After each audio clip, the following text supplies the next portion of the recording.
Hey guys, I wanted to share a little thing I did. I got a little 65 Mustang fastback that I'm working on. I put a 302 in it, and I never liked the 65 motor mount setup.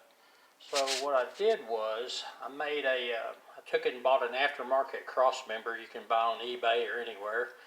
And I put 68 motor mounts in it. It's a much better setup, and it's just not that much work. Let me get underneath it and I'll show you what it looks like from underneath. Alright, you can see underneath a little better. Let's see, I hope the focus is out, I don't know.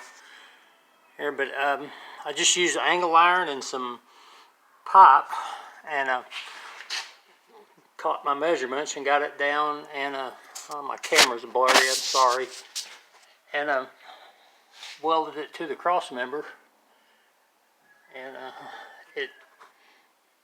it worked out really well. I was able to adjust the height where I wanted it so all my steering linkage clears.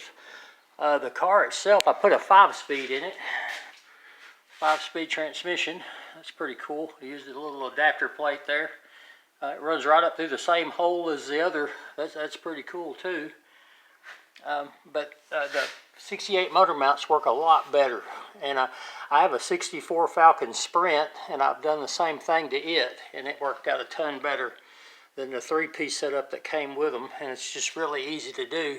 Like this little cross member here is probably $59 on eBay, and it puts the motor mounts in a good spot, and the motor's easy to get in and out of it.